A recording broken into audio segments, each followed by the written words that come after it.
जय जय प्रभु दीन दयाल हरे। हे गोविंद हरे गोपाल हरे। हे जय जय प्रभु दीन दयाल हरे। हे गोविंद हरे गोपाल हरे। हे जय जय प्रभु दीन दयाल हरे। बोलिए राजा रामचंद्र भगवान की। ऐसे ये उपदेश भाग प्रस्तुत किया है कि हमारा प्रातः काल देव पूजा में, भगवान के जप तप में उससे आवश्यक कोई और वस्तु नहीं है। ये गुना गुना शहर है, उसमें एक पंडित जी दिवंगत हो गए, दलाली करते, सुबह जाते, लक्ष्य लेकर के जाते कि इतना रुपए होते ही आ जाऊंगा, और आ जाते। हमें धन ही धन अच्छा लग रहा है, भगवान अच्छे लगते हैं कि नहीं, इसका कोई अंत नहीं है। कबीरा सब जग निर्धना और धनवंता नहीं कोय, धनवंता जे ही जानिए जाके राम रतन धन हो। कहाँ हो? जब 10 20 25 भये सत 1000 की चाहे जगेगी, कोटि अरब खरब भये पृथ्वी पति बनने की भूख लगेगी। स्वर्ग पाताल को राज मिले, तृष्णा अधिकी अधिकी ही रहेगी। सुंदर एक संतोष बिना नर, तेरी तो भूख कभी ना भगेगी, तेरी तो भूख कभी ना भगेगी। जीवन निर्वाह के लिए चाहिए ना धन दौलत? क्या करोड़ों कमाने वाले अरबोंपति थाली में रख करके सोने के बिस्कुट तो नहीं खाएंगे, खाना तो उनको ही रोटी पड़ेगी। कहां असंतोष में दुख पा रहे हैं। साईं इतना दीजिए और जामे कुटुंब समाये, मैं भी भूखा ना रहूं और साधु ना भूखा जाए। जीवन का लक्ष्य स्वयं को बनाना पड़ेगा। पड़ोसी की आकाश को स्पर्श करने वाली अट्टालिका से अगर लक्ष्य बनाएंगे तो अट्टालिका तो बनेगी कि न बनेगी, तुम्हारा जीवन तो बिल्कुल बिगड़ जाएगा। भगवान के लिए समय रखो और उसमें भगवत आनंद ले। इस भारत में तो कोने कोने में ऐसे देवता, ऐसे महात्मा हुए हैं कि जिन्होंने इसको, देश को आज भी आनंद दिया है और दे रहे हैं। बंग में मृदंग पे गौरांग ने उमंग भर बांट्यो, हरि कीर्तन को आनंद अपार है। बंगाल में चैतन्य महाप्रभु बंग में मृदंग पे गौरांग ने उमंग भर बांट्यो, हरि कीर्तन को आनंद अपार है। तानपुरो सूर को क्यों खंजरी कबीर जी की, दूर दूर की नौनी की भक्ति को प्रचार है। तुकाराम हरि नाम नाम ते भंडारा गिरी, नरसी गुंजायो जुनु गढ़ गिरनार है। घुंघरू झनक कर ताल की खनक, मीरा भक्ति की मेवाड़ में बहाई गंगधार है, बहाई गंगधार है। आंधी आई प्रेम की, मीरा उड़ी आकाश, झूठे जग को छोड़कर पहुंची गिरधर पास। उस देश के हैं हम, जिस मीरा ने हमें सिखाया है कि हम क्या करें। राणु रूठे तो अपनो देश राखसी, हरि रूठ्या कीत जावाये माये। मेवाड़ो रूठेड़ो म्हारो काई करसी, मैं तो गुण गोविंद का गास्याए माये राणू जी रूठेड़ो माको काई करसी। हमारी आत्मा क्यों नहीं चेत रही है? सज्जनों और कथाओं में हम कुछ नहीं दे सकते, कुछ और चीज नहीं है। यहां तो एक ही बात मिलती है कि झूठे जग को छोड़कर पहुंची गिरधर पास।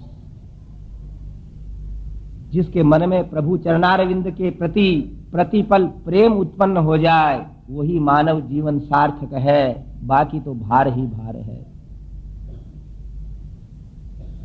इसलिए जितना लूट सको इस आनंद को, जीवन रहते जितना भजन कर लें, सत्संग कथा के अंदर जाकर के।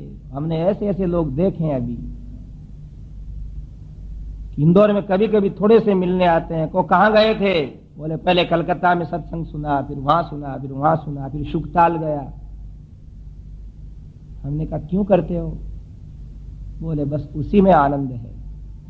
जो सुख मिलता राम भजन में वो सुख नाही अमीरी में, मन लाग्यो मेरो राम फकीरी में। भली बुरी सबकी सुन लीजे, कर गुजरान गरीबी में, मन लाग्यो मेरो राम फकीरी में। यदि भजन होता है तो हे भक्तजनों समझ लो कि सब कुछ होता है। रूखी सूखी भी है ना हमारे लिए अमृत है।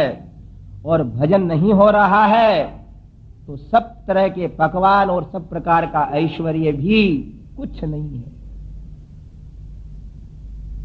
पक्षी पंख बिना, हस्ती दंत बिना, एक नारी सूनी कंत बिना, प्राणी वैसे ही सुना हरि नाम बिना, अब सुमिरन कर ले मेरे मना। सावधान किया है भगवान करुणा निधान। जो भगवती राधिका हम लोगों को देख करके दुखी द्रवित हुई, वो किशोरी जी कृपा करें, वो भगवती जनक नंदिनी जानकी कृपा करे, आचार्य कृपा करें कि हम देहधारियों को भगवान के अंदर प्रीति उत्पन्न होवे, उनसे संबंध हो जाए, वो अच्छे लगने लगे, उनके सिवा कोई दूसरा अच्छा नहीं लगे, जिनके प्रेम में हम रोते रहें।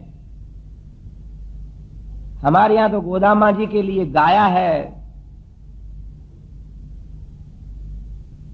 कि हे परम भगवती तू हमारे ऊपर कृपा करो कि हमारा कल्याण हो जाए। तुम ही हो आधार जननी, हो तुम ही आधार।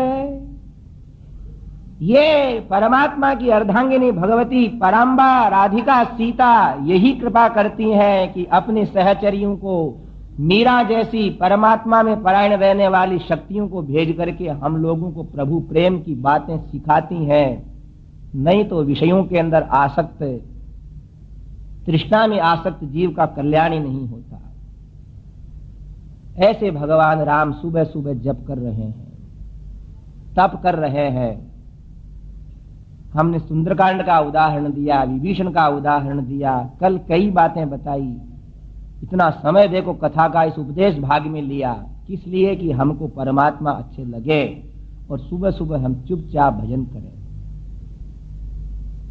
नारियों को आवश्यक काम है, बच्चों को स्कूल भेजना है, वो संपन्न करके अवश्य भजन करें। 10-11 बजे, अभी भी बज रहे हो। विश्वामित्र जी ने कहा कहो रघुनंदन चले आगे। हाँ महाराज। दोनों भाई उठ करके धनुष बाण लिए गुरुजी के साथ। गुरुजी बोले हाँ ये कौन सा प्रदेश है? देखो जब बच्चे पूछते हैं और बड़े लोग बताते हैं तो कितना आनंद रहता है। देवता ऊपर से देखते हैं कि विश्वामित्र जी कितने भाग्यशाली हैं, जिनको सर्वज्ञ राम अल्पज्ञ बनते हुए पूछ रहे हैं ये कौन सा देश है। उन्होंने कहा रघुनंदन इस देश को अंग देश कहते हैं। कोसल देश से प्रस्थान करके जनकपुरी की तरफ जा रहे हैं। अंग देश की कथा कहने लगे कि यहां भगवान शिव ने एक बार तपस्या की, और ये शंकर भगवान की।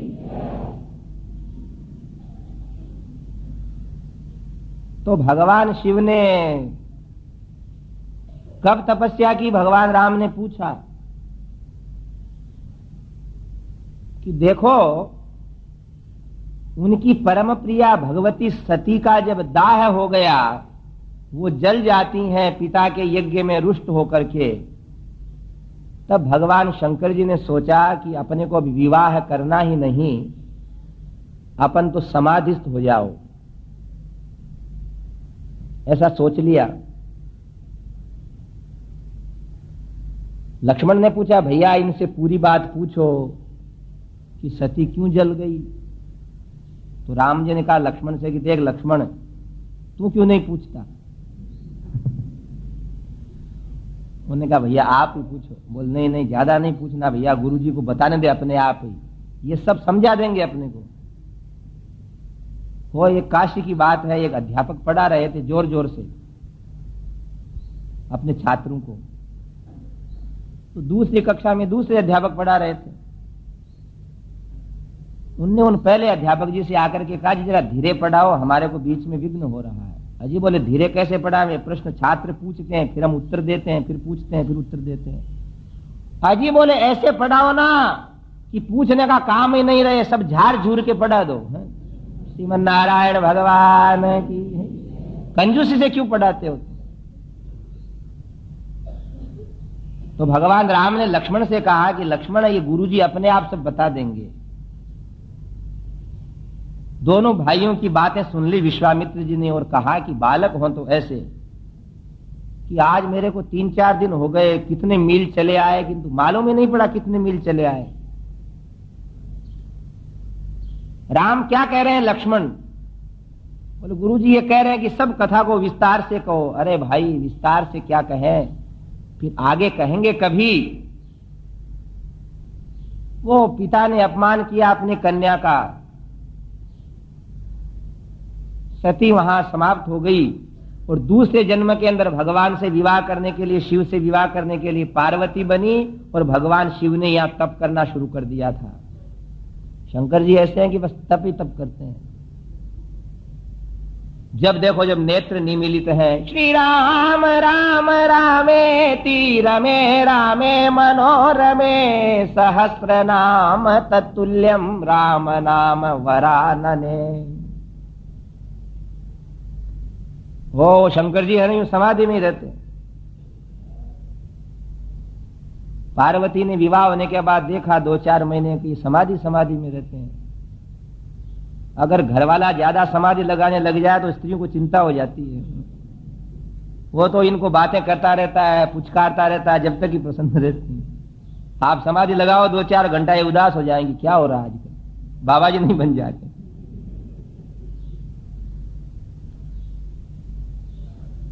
इसलिए कभी भजन पूजन करो तो पहले कह देना इनसे कि हम जरा आजकल व्रत कर रहे हैं, उपवास कर रहे हैं, माला फेर रहे हैं, 1 घंटे बाद उठ जाएंगे, चिंता मत करना, बाबा जी नहीं बनूंगा। अब वो शंकर जी तो देखो समाधि में है कि नहीं, आंखें बंद है, देखो। आप रामकृष्ण नरसिंह वामन किसी के भी दर्शन करो, नेत्र खुले रहेंगे, और भगवान शंकर के तो नेत्र बंद रहते हैं। कई लोग कहते हैं भांग के नशे में बंद रहते हैं। पर शंकर भगवान। भगवती पार्वती ने पूछा आप क्या करते हो, तो कहते हैं श्री राम राम रामेति रमे रामे मनोरमे, कि मनोरम राम में जिससे सुंदर और कोई नहीं। हे पार्वती जी, इति वदति तुलसीदास शंकर शेष मुनि मनरंजनम। भगवान शिव के हृदय में विराजते हैं रघुनंदन, इसलिए नेत्र निमीलित करके देखते रहते हैं वो। हे पार्वती, श्री राम राम राम, श्री राम राम राम कहता हुआ मैं भगवान राम में रमा रहता हूं। ऐसे शंकर जी समाधिस्थ थे। और भैया बात यह हुई कि तारकासुर नाम का एक बहुत भयंकर राक्षस था, दैत्य था। उसको मारने के लिए एक सेनानी की आवश्यकता थी, एक सेनापति की। और देवताओं ने कहा कि दैत्यों को मारने वाला सेना नायक तो भगवान शिव से ही उत्पन्न हो सकता है। कार्तिकेय स्वामी का मंदिर है ना,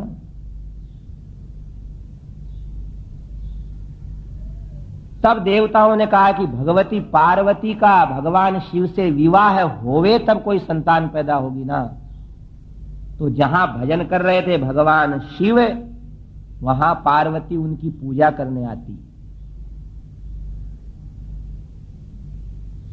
तो लिखा है कि जब शंकर जी को इच्छा नहीं थी विवाह की, तो पूजा की अनुमति क्यों दी पार्वती जी को। कवि कालिदास लिखते हैं, विकार हेतु सति विक्रियन्ते येषाम न चेतांसि ते एव धीराः प्रत्यर्थी भूताम अपिताम समाधेः। भगवान शिव जानते थे कि जहां भजन का कार्य है वहां नारी की उपस्थिति मनुष्य को आकृष्ट करके भजन में विघ्न पैदा करती है, उसको आज्ञा देना ही नहीं था। शुश्रूषमाणाम गिरीशोनुमेने, फिर भी उन्होंने उनको आज्ञा दे दी। क्यों? विकार है तो सति विक्रियन्ते येषाम न चेतांसि तेव धीरा।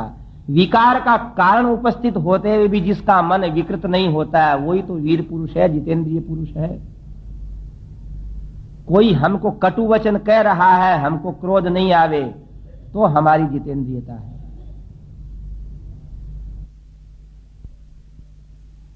हमें धोखा देवे, हम पहचान रहे हैं फिर भी उसको क्षमा कर दें, तो जितेंद्रियता है।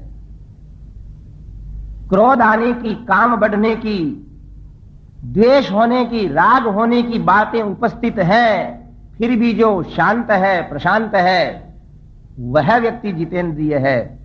इसलिए भगवान शिव ने उनको पूजा करने के लिए आज्ञा भी दे दी। इधर इंद्रदेव के द्वारा भेजे हुए कामदेव आए और यूं ही पार्वती जी ने उनके चरणों में पुष्प चढ़ाए। कामदेव ने बाण छोड़े, भगवान शिव के हृदय में हलचल मची और उनको क्रोध आया। ये कामदेव मुझे कष्ट दे रहा है। क्रोधम प्रभो संहर संहरेति यावद गिरह खे मरुताम चचार तावद ही वन्ही भवनेत्र जन्मा भस्मावशेषम मदनं चकार। देवता कहते हैं शंकर जी रुकिए रुकिए, इतने के अंदर तो भगवान शंकर के तीसरे नेत्र से आग निकली और कामदेव का नाश हो गया, वही अनंग हो गए। राम जी से विश्वामित्र कहते हैं कि इस क्षेत्र में कामदेव का शरीर भगवान शिव की नेत्र की अग्नि से नष्ट हो गया, इसलिए इस देश का नाम अंग प्रदेश है। बोलिए रामचंद्र भगवान की। ऐसे भारत के अंदर हर प्रदेश के नाम भी कई कथाओं से संबंधित हैं। लक्ष्मण जी के हाथ पे राम जी ताली बजाते हैं कि अरे लक्ष्मण, आज मालूम पड़ा कि इसका नाम अंग देश इसलिए है। इसलिए लक्ष्मण से कहते हैं राम जी कि देख भैया, अब अपने गुरुजी पिताजी ने तो ये सब बातें बताई नहीं, अब इनसे ही अपन पूछते पूछते चलेंगे। श्री राम जय राम जय जय राम, राम श्री राम जय राम जय जय राम, राम श्री राम जय राम जय जय राम। बोलिए रामचंद्र भगवान की। आगे बढ़ते हैं। अभी तक तो वृक्षों के ऊपर पक्षी चहचहा रहे थे, मृग दौड़ रहे थे। राम जी और लक्ष्मण को देखने के लिए पीछे पीछे कई जंतु चल रहे थे, किंतु आगे जो ही गए तो न तो लकड़ी काटने वाले हैं। कभी वन को देखा? वन को देखने से वन में क्या क्या मिलता है? नदियां, तालाब, नदियों के पास प्राणी, चिड़ियाएं, कोयल, और क्या मिलते हैं? लकड़ी काटने वाले लोग, लकड़हारे। कोई नहीं वहां। भगवान राम ने लक्ष्मण से पूछा, लक्ष्मण? बोले हाँ भैया, अभी तक तो अच्छा ही अच्छा जंगल आया था, अब ये भयंकर जंगल कैसे आ गया? तो विश्वामित्र जी ने पूछा कि राम मेरे से नहीं पूछ रहे हो, लक्ष्मण से ही पूछ रहे हो? बोले आपसे ही तो पूछ रहा हूं। ऐसे ही बालक लोग तो हम ऐसे ही पूछते हैं। विश्वामित्र जी कहते हैं कि अब तो ये 14-15 वर्ष के हो गए, इनकी आपस की बातों से मेरा मन प्रसन्न हो रहा है। अयोध्या के लोग शायद आज इनके वियोग में अवश्य दुखी हो रहे होंगे, इसीलिए महाराज दशरथ ने मेरे साथ इनको नहीं भेजा था। ऐसा कहकर के दोनों भाइयों को उठा करके अपने गले लगा लिया। उनकी भोली भाली बातों से, उनकी युक्त बातों से प्रसन्न होकर के विश्वामित्र जी कहते हैं कि हे श्रेष्ठ धनुर्धारी राम, इस वन की इस भयंकरता को मिटाने के लिए ही तो मैं आपको आपके पिता की वात्सल्य भरी गोद से उठा करके यहां लाया हूं। कहां पक्षियों के लिए स्वतंत्र भ्रमण करने का ये वन प्रदेश, नदी का सुंदर जल, ये हरी हरी घास उपलब्ध होना चाहिए, और कहां उस दुष्ट ताटका ने इस भयंकरता को उपस्थित कर दिया। उसके भय से यहां कोई भी नहीं आता। और हे रघुनंदन, उस ताटका राक्षसी को मारने के लिए ही आपको इस समय तत्पर हो जाना है। देखो पीछे सरयू गंगा के अंदर मिल रही थी, उस सरयू गंगा के संगम तक तो हमारे को खुशहाल प्रदेश दिख रहे थे, किंतु अब तो भयंकर दारुण वन आ गया है। अन्यथा वन दारुण क्यों होवे? वन अरण्य ये तो प्रकृति के द्वारा संसार को सुसज्जित करने वाले अलंकार है, किंतु ताटका ने आकर के यहां विघ्न मचा दिया। भगवान राम पूछते हैं कि महाराज ये ताटका कौन है? आप कहते हो राक्षसी है, आपने पहले कहा कि ये यक्ष की बेटी है। बोले हां रघुनंदन, एक सुकेतु नाम का यक्ष था, उसने बहुत भजन किया तो 1000 हाथी के बल वाली ये ताटका ने जन्म लिया। 1000 हाथी का बल था, यक्षिणी थी। और आपने सुना होगा गंधर्व और उसकी पत्नियां ये श्रृंगार में ही रहते हैं। यक्ष और यक्षिणी ये क्रूर नहीं होते हैं, इसलिए भी कोई ज्यादा अच्छा गाता उसको कहते हैं गंधर्व राज है। आज भी उपमा देते हैं। कभी कभी लोग है ना गधे को ही कहते हैं गंधर्व राज है। गधा नाम नहीं लेना चाहते इसलिए। तो भगवान राम ने कहा कि हमने पढ़ा है गुरुजी, गंधर्व की पत्नी गंधर्वी यक्षी तो क्रूर नहीं होती, ये क्रूर क्यों हो गई? विश्वामित्र ने कहा कि राम तुम बराबर ध्यान से सुनते हो कथा, तुमने बहुत अच्छा प्रश्न किया। सुनंद नाम के जंभपुत्र के एक वीर के साथ इसका विवाह हुआ, जब तक भी ये सुंदरी थी। मारीच नाम के इसके बेटा हुआ। कौन कौन हो गए? सुंद, ताटका और मारीच, ये परिवार हो गया इनका। भाई राम के परिवार की बातें हैं तो राक्षसों के परिवार की बातें भी हैं। अब क्या हुआ कि इस सुंद ने एक दिन अगस्त्य महर्षि से झगड़ा किया तो अगस्त्य ने सुंद को मार दिया। अब पति को मरा हुआ देख करके ताटका को क्रोध आया और इसने जान करके मायावी रूप बना करके राक्षसी का तब से बोले ये ताटका और मारीच ने यहाँ आतंक मचा रखा है, यह प्राणियों को खा जाती है, शेर और हाथी भी इससे डरते हैं, आप नष्ट हो जाते हैं। ये एक आज्ञा है। जंगल के अंदर धड़ाम धड़ाम करके वृक्ष गिरने लगे। और ये रामचंद्र भगवान की अंगारे उछालती हुई आकाश को जिसका सिर स्पर्श कर रहा है, भयंकर पांव से पृथ्वी कांप रही है। बहुत बड़े बड़ी रोमावली जिसके हाथों पे लटक रही है, आंखें अंगारे के समान लाल दिख रही हैं, जीभ लपलपाती हुई तलवार जैसी है, और अंगारे उछालती हुई ताटका हंसने लगी। लक्ष्मण ने कहा, हे रघुनंदन, अभी तक तो अपन घर ही घर में रहे, देखो जंगल में क्या है। बोले रामचंद्र भगवान की।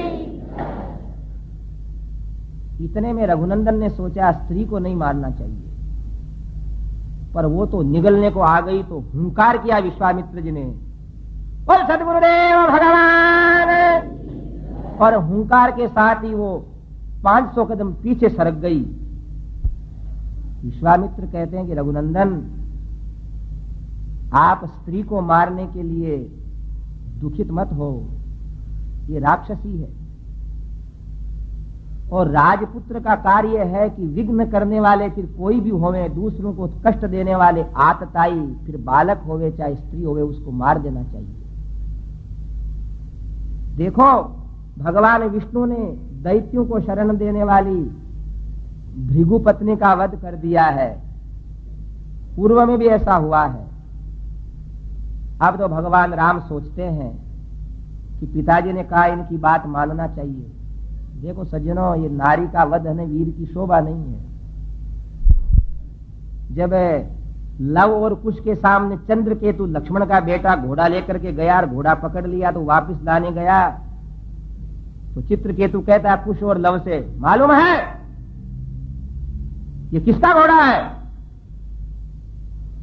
तो लव और कुश क्या कहते हैं कि हाँ जानते हैं, ये ताटका को मारने वालों का घोड़ा है।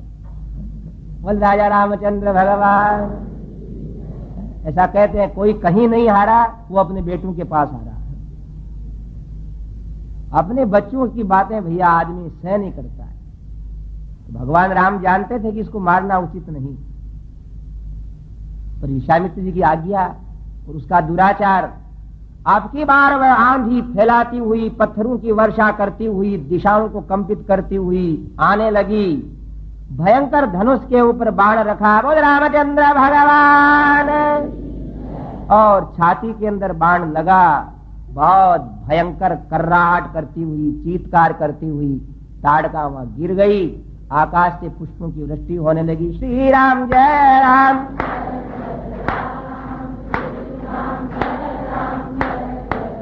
राम श्री राम जय जय राम, राम श्री राम जय जय राम। बोले रामचंद्र भगवान की।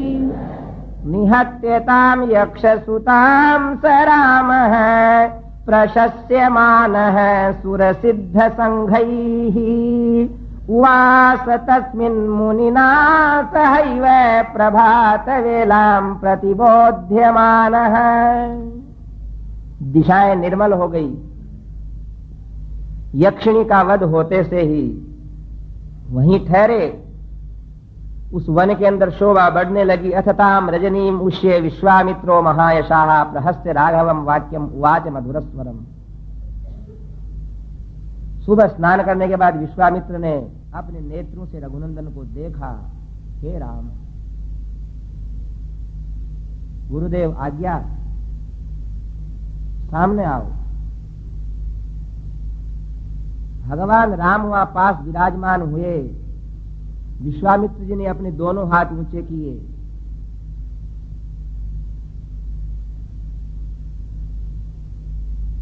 आकाश में प्रकाश छा गया। राम लक्ष्मण देखते हैं कि बहुत विचित्र विचित्र विलक्षण विलक्षण अस्त्र शस्त्र मूर्तिमान होकर के खड़े हैं। देवासुर गणान् वापि सगन्धर्वो रगान् भुवि यैरमित्रान् प्रसह्याजौ वशीकृत्य जयिष्यसि। बोलिए रामचंद्र भगवान। ए दशरथ नंदन रामभद्र, ये सारे अस्त्र शस्त्र मेरे पास हैं। आपने ताटका का वध किया है तो मैं ये सारे अस्त्र शस्त्र आपको देता हूं, जिससे इस संसार में असुर, राक्षस, गंधर्व, त्रैलोक्य के समस्त प्राणियों को आप आसानी से जीत लेंगे।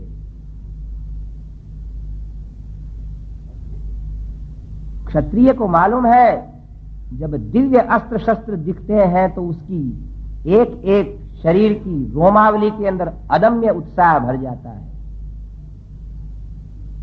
यही क्षात्र धर्म का परिचय है। दोपहर का सूर्य जैसे चमकता है वैसे अस्त्र शस्त्रों को भगवान राम प्रणाम करते हैं और विश्वामित्र से कहते हैं कि ये ही मेरा अहोभाग्य है, इसीलिए मेरे पिताजी ने आपके साथ भेजा है।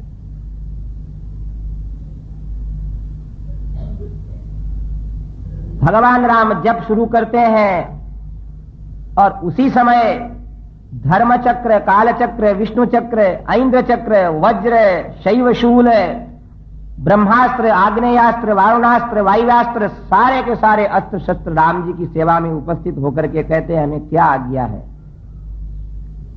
तब भगवान राम कहते हैं कि मैं जब आपको याद करूं जब आप आ जाना, अभी आप स्वतंत्रता से अपने स्थान पर जाइए। ऐसी शक्ति थी उन अस्त्रों की। विश्वामित्र जी ने उनको चलाना, उपसंहार सब विद्याएं सिखा दी।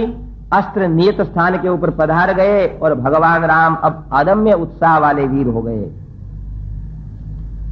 आगे प्रवेश करते हैं। अथ तस्या प्रमेयस्य वचनम परिपृच्छतः विश्वामित्रो महातेजा व्याख्यातुमुपचक्रमे। थोड़े दूर गए तो इतना आनंद युक्त वातावरण आने लगा कि उस वन प्रदेश के अंदर पवन भी विलक्षण चल रही थी। विश्वामित्र जी को देखते से ही राम और लक्ष्मण तो दिशाओं में देखने लग गए कि ये क्या है। वृक्षों से उड़ उड़ करके पक्षी आ गए। हाथी अपने सूंड में कमल का पुष्प लेकर के विश्वामित्र जी के चरणों में चढ़ाता है। शेर आकर के अपनी गर्दन उनके चरणों में रख देता है। शेर के ऊपर से मृग अपना मुख फैला करके विश्वामित्र जी के हाथ को चाटने लगता है। बोलिए संत भगवान की। राम और लक्ष्मण दोनों आज रो पड़ते हैं गले लग करके अपने आप के कि देख लक्ष्मण है। लक्ष्मण कहते हैं देखो अग्रज, ये इन महात्माओं की दया का प्रभाव है कि इनके सामने कोई प्राणी द्वेष भी नहीं रखते। अहिंसा परमो धर्म है। सज्जनों, ऋषि जीवन है इसलिए बता रहे हैं। ये 5 महान व्रत हैं। सत्य, अहिंसा, अस्तेय, अपरिग्रह और ब्रह्मचर्य। इन 5 का जो संग्रह कर लेता है उसके सामने संसार के समस्त सिद्धियां उपलब्ध रहती हैं। सत्य, साच बरोबर तप नहीं, झूठ बरोबर पाप, जाके हृदय साच है और ताके हृदय आप। तभी तो उन ऋषियों को आज तक याद करते हैं। सत्य प्रतिष्ठायाम, पतंजलि योग सूत्र में लिखा है कि अगर जो सत्य का फलाश्रय, सत्य जो व्यक्ति पालन कर ले उसकी सारी क्रियाएं सिद्ध होती हैं। वो भजन करे तो भजन की सिद्धि मिलेगा, वो दूसरा कोई कार्य करेगा तो उसमें सफलता मिलेगी। सतमत छोड़ा सूरमार, सत छोड़िया पत जाए। अगर किसी कारण से लक्ष्मी जी चली भी गई है तो सत्य के ऊपर हो तो वापिस आ जाएगी। जहां तक हो सके हो।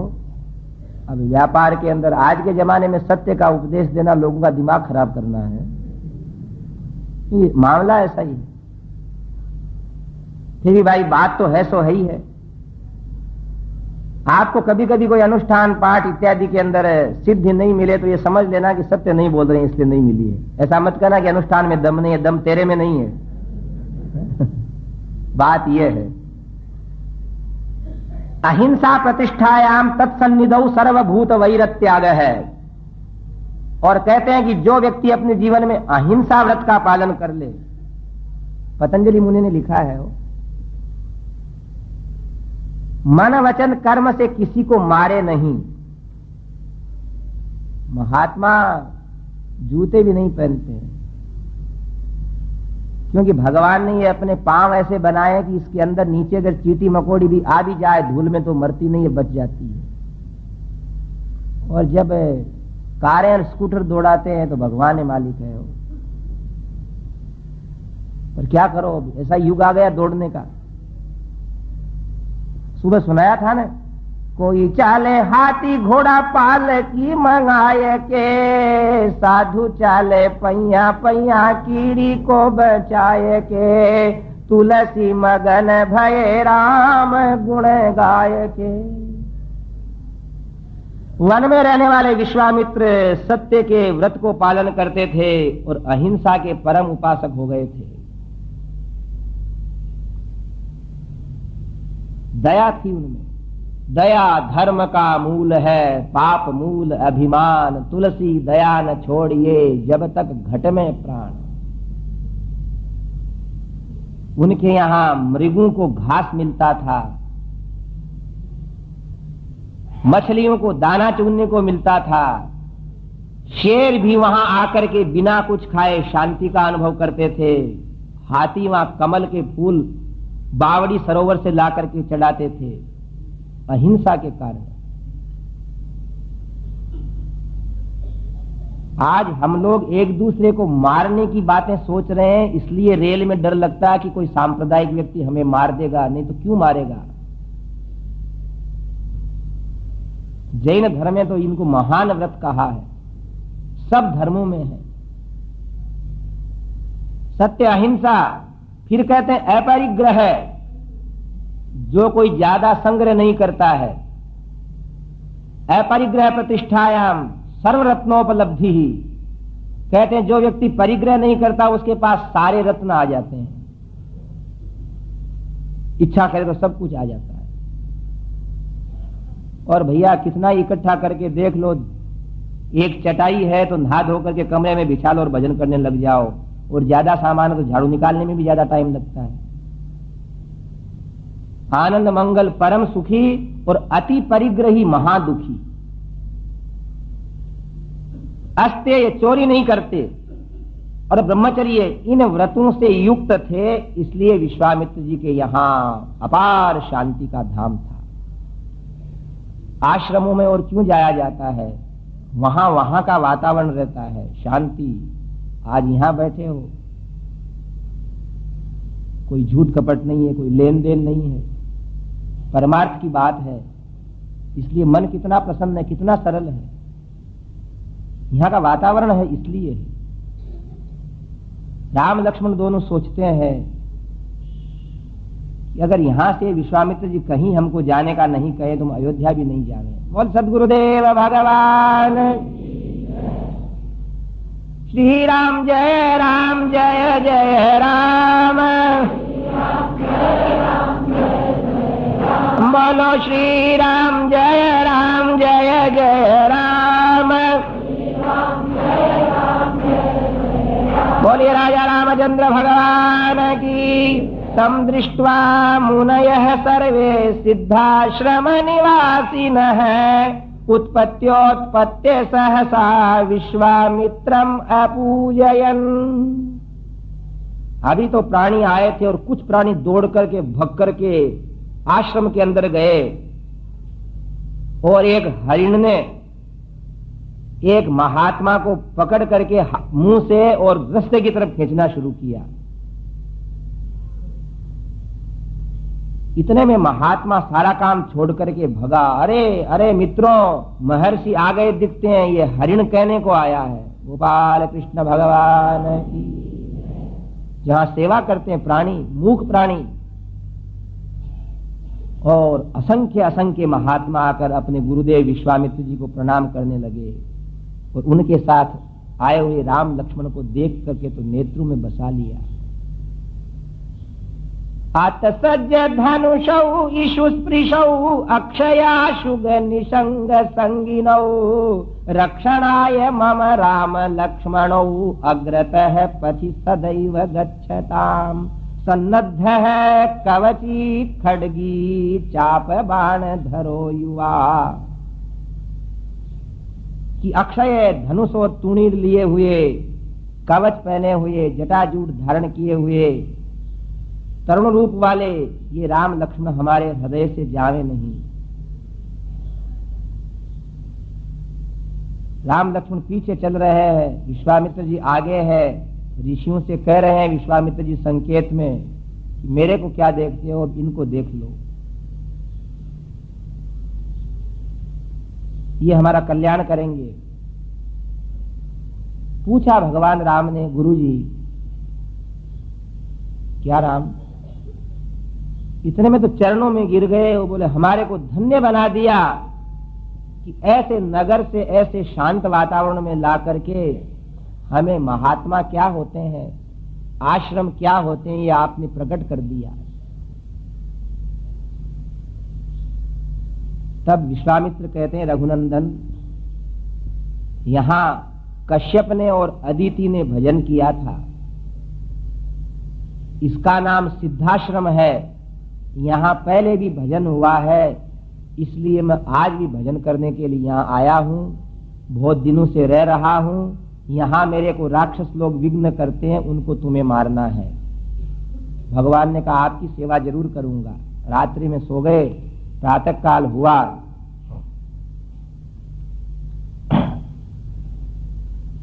एवं ब्रुवाणो काकुस्थौ त्वरमाणो युयुत्सया सर्वे ते मुनय प्रीता प्रशंसन सुर नृपात्मजौ। रात्रि में विश्राम किया, सुबह जगे, स्नान इत्यादि कर लिया और भगवान विश्वामित्र भी झट अपना पूजा पाठ करके यज्ञ करने के लिए बैठ गए। जप करने लग गए विश्वामित्र जी। राम जी उनके मुख की ओर देखने लगे कि हमसे कुछ कहेंगे। वो तो कल ही कह चुके थे। राम ही ऐसे हैं कि उनको बार बार नहीं कहना पड़ता है। रामो द्विर्ना भी भाषते। एक बार उनने हां कर ली कि कर ली। इसलिए विश्वामित्र जी सुबह और कुछ संदेश नहीं देते हैं उन्हें।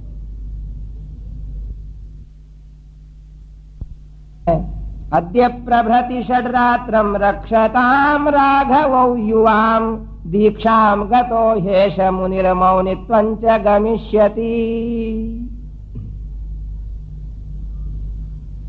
ऋषियों ने कहा, हे रघुनंदन, अब ये महात्मा विश्वामित्र 6 दिन तक बोलेंगे नहीं, ये अनुष्ठान करेंगे। इनका मौन व्रत रहता है। ध्यान दें। गोविंद हरे गोपाल हरे, हे जय जय प्रभु दीन दयाल हरे, हे गोविंद हरे गोपाल हरे। आपको एक व्यवहार की बात बताता हूं। बोलेंगे नहीं विश्वामित्र जी, और हम लोग ऐसे हैं कि जब अनुष्ठान पाठ करेंगे तो बीच माला आएगी, जब कहेंगे कि चाय बनी कि नहीं बनी। माला फेर रहे हैं और अपने अधीनस्थ कोई आदमी है तो उससे कह रहे हैं कि आज वहां चलना है, कापी में लिख ले। और मारवाड़ियों में ये दोष ज्यादा है। ये बाइयां है ना, ये मंदिर जाती हैं, एक साथ हो जाती हैं तो साथ वाले से पूछते आज तो कड्डी बनाएगी कि दाल। मंदिर जा रही है, वहां भी चुप नहीं रहेंगी। कोई कहते जी वो कौन बोल रहे हैं, बोले मारवाड़ी हो सकते हैं। श्रीमन नारायण भगवान की, चुप नहीं रहेंगे। अभी हम बोल रहे हो तो चुप हो, और अभी यहां से हमने जय करी कि आप बातें शुरू कर दोगे। और पास में अयप्पा भगवान का मंदिर है, सायंकाल जाकर के देखो वहां सैकड़ों लोग रहते, भाई कोई पंचायत ही नहीं करते, उनका नियम है।